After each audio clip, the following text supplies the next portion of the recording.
আসসালামু আলাইকুম। নতুন একটি রেসিপি দেখার জন্য সবাইকে স্বাগতম। বন্ধুরা, আজকে নিয়ে এসেছি সরিষার তেলে রান্না করা চিকেন বিরিয়ানি। প্রথমেই আমি মশলাটা তৈরি করে নেব। এখানে রয়েছে শুকনা মরিচ, মৌরি, দারচিনি, তেজপাতা, সাদা এলাচ, কালো এলাচ, কালো গোলমরিচ। এখানে রয়েছে স্টার মশলা। আরও নিয়েছি 10-12টা লবঙ্গ, একটা জয়ফলের অর্ধেকটা এবং একটা জয়ত্রী। এখানে রয়েছে মেথি, সাদা সরিষা, ধনিয়া, রাঁধুনি।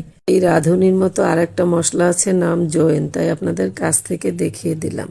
প্যানের মধ্যে দিয়ে দিচ্ছি বড় মশলাগুলো। প্রথমেই সেগুলোকে একটু প্রায় 10-12 সেকেন্ড ভেজে নেব।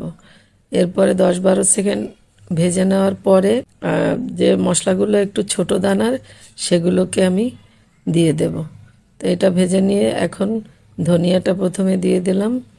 এরপরে বাকি মশলাগুলো দিয়ে এখন একটু এটাকেও প্রায় 7-8 সেকেন্ড ভেজে নেব।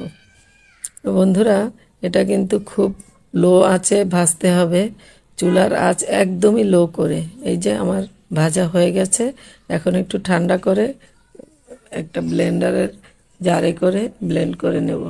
তো এখানে মাংস নিয়েছি আমি 2.5 কেজি। 2টা মুরগি কেটে ধুয়ে পরিষ্কার করে নিয়েছি।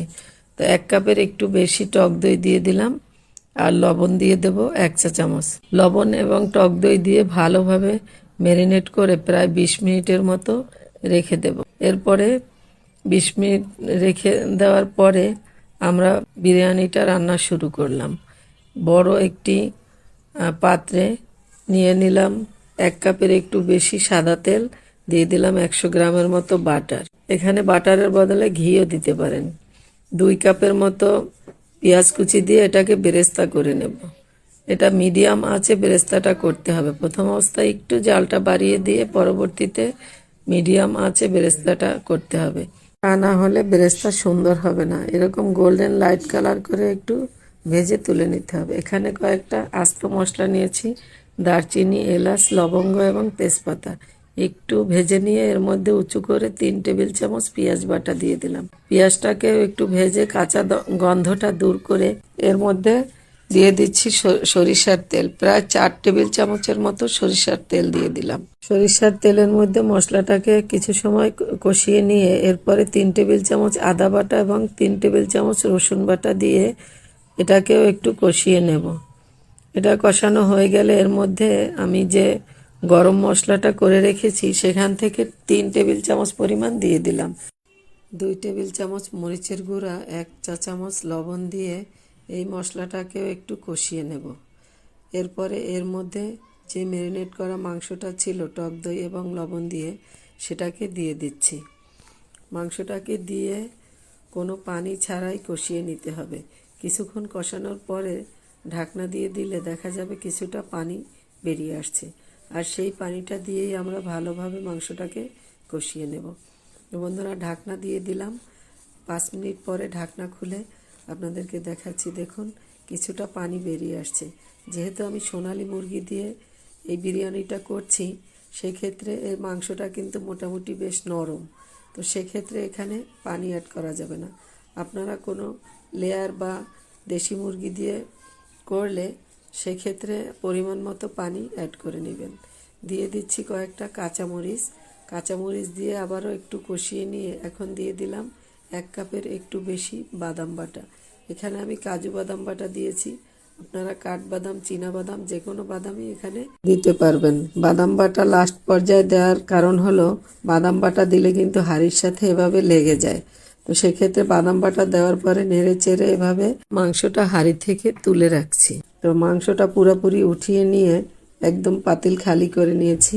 দেখুন, এখন কিন্তু আমি এই যে সরের ঘি আমার বাসায় তৈরি করা, এখান থেকে প্রায় 3 টেবিল চামচ পরিমাণ দিয়ে দিলাম। এখানে আছে শাহজিরা, তেজপাতা, দারচিনি, লবঙ্গ এবং কয়েকটা সাদা এলাচ।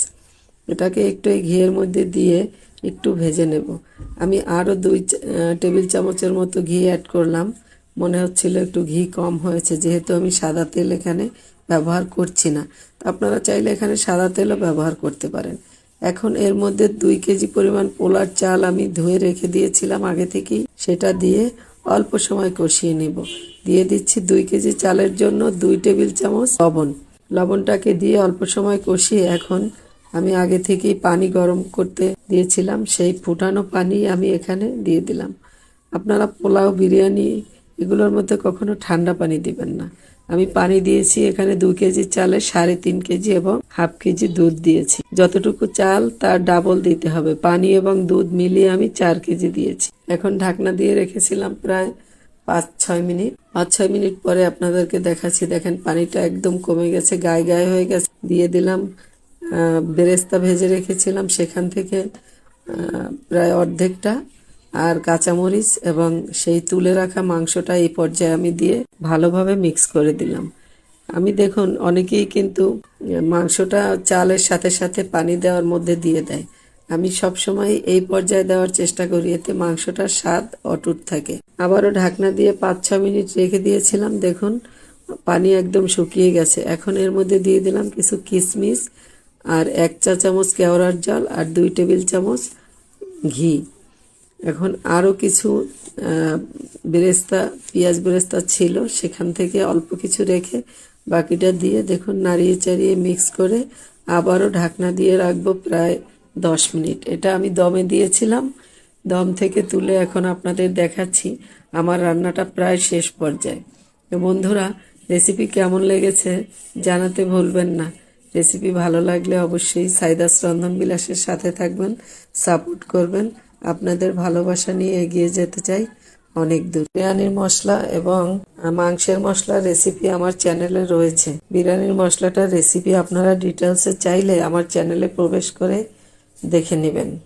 তো বন্ধুরা, আপনাদের মতামতের অপেক্ষায় রইলাম। আজকের বিরিয়ানিটা আপনাদের কাছে কেমন লেগেছে তা আপনাদেরকে একটু পরিবেশন করে দেখিয়ে দিচ্ছি।